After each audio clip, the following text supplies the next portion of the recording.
Summary of A Raisin in the Sun by Lorraine Hansberry.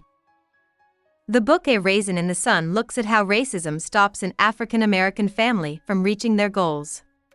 The play is about the Youngers, a working-class family in the middle of the 20th century who live on Chicago's South Side. Big Walter, the head of the Younger family, dies not long before the play starts. He leaves the family a $10,000 life insurance payment. The family is looking forward to getting the insurance check, which could finally make their long-held dreams come true.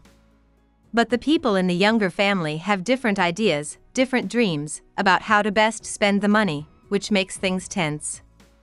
At the start of the play, Mama, Big Walter's widow, says she doesn't know what the money should be used for.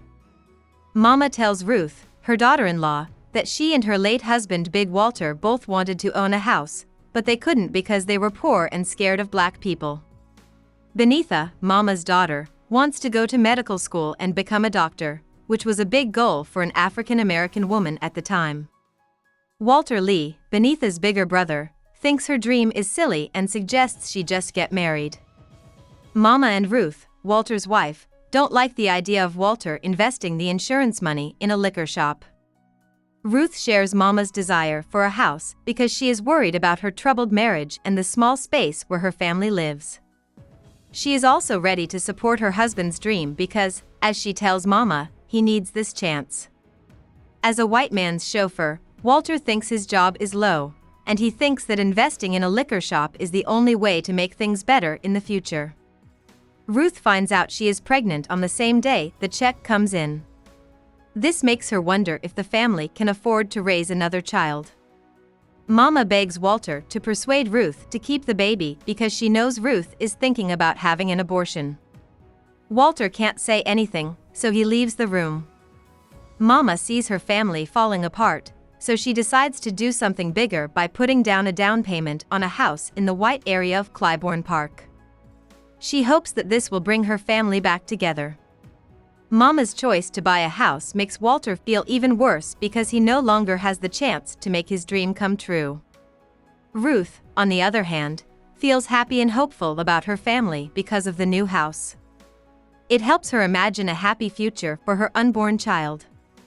After a few weeks, Walter is still feeling down and doesn't show up to work for 3 days in a row. When Mama learns that "I've been doing to you what the rest of the world has been doing to you," she gives Walter control of the house and the rest of the insurance money, asking him to set aside some of it for Benitha's schooling. Walter is energized by Mama's choice.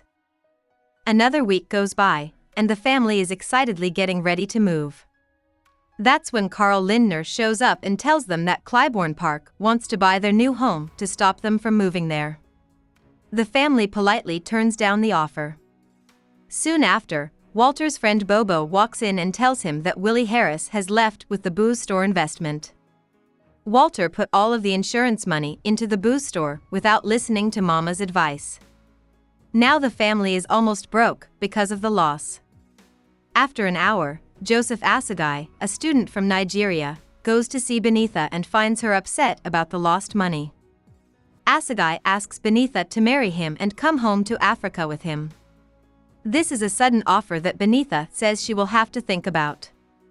Soon after, Walter tells his family that he is going to take Lindner up on his offer, which makes them very sad. But when Walter and his son Travis face Lindner, Walter takes back his pride and turns down Lindner's offer. It's exciting for the Youngers to move, but they know there are risks ahead. They leave their apartment and make their way to their new house. About the author. Hansberry grew up in an African American middle-class home that had strong activist roots. Hansberry was raised knowing a lot about African American history and the ongoing struggle for civil rights. Her grandmother was a slave and her niece was a famous African American professor. Hansberry's family moved to an all-white neighborhood in Chicago in 1938. Neighbors who had signed a restrictive covenant to keep black families out of the area attacked them violently. Before the Supreme Court decided in 1940, Hansberry's family had fought the covenant all the way to that court.